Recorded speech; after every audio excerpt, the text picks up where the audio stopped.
الدعوة التامة والصلاة نستعين اهدنا الصراط المستقيم آمين. بسم الله الرحمن الرحيم.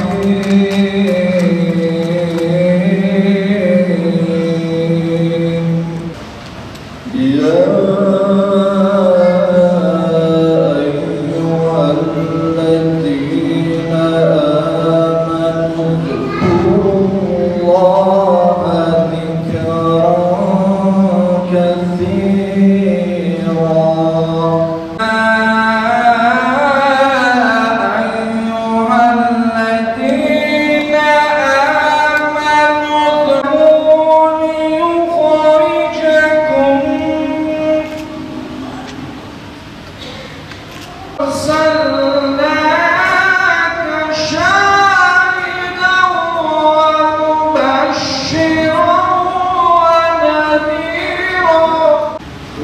وداعيا إلى الله بإذنه وسراجا إنا أرسلناك شاهدا ومبشرا. Hazreti Muhammed Mustafa'ya salat ve selam olsun. Rabbimden temenni ve niyazım bizleri Mevlid-i Şerifini ihya etmeye muvaffak eylediği gibi şefaatine de nail eylesin. Ve bu münasebeti hayırlara vesile kılsın. Dinimize sarılmış bir şekilde ve Peygamber Efendimizin ahlakıyla ahlaklanmış bir şekilde tekrarını bizlere nasip eylesin.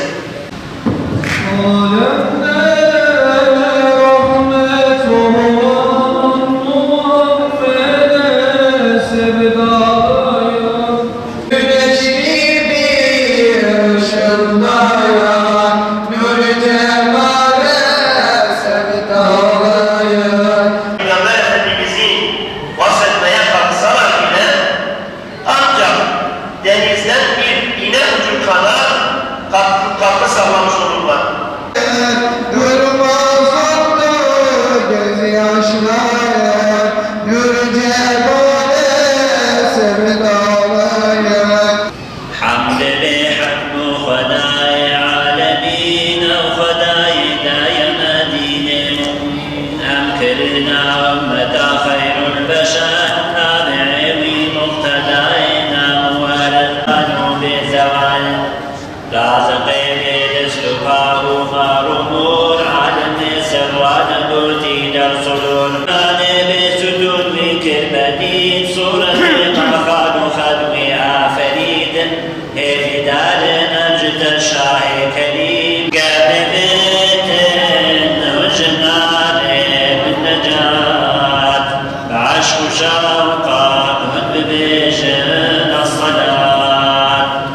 الصلاة والسلام عليك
Bu gece mutluyuz elhamdülillah, şükür. Allahu Teala bu geceyi bize nasip etti. Peygamber Aleyhisselatü Vesselam'ın yeryüzüne gelişini kutladık.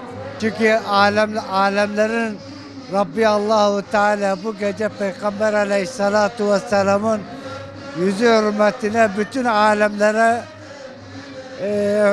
rahmet peygamberliği gönderdi. Camide Kur'anlar okundu, dualar edildi, ilahiler okundu. Çok güzel bu gece herkese Allah-u Teala herkesin duasını makbul etsin. Muadda Camii'ye mevlud dinlemiştir. Doğma Peygamberi Aleyhisselatü Vesselam'ı Mehat kutlamıştır. Muaz dinlemiştir. Kudu Teala kabul ke. Tamama. Bugün Mevlüt günü camiye geldik. Allah Peygamber için geldik. Dokuldu, ilah dokuldu. Mevlüt verildi. İlahiler söylendi. Dualar edildi. Kaynak çocuk vardı, güzeldi.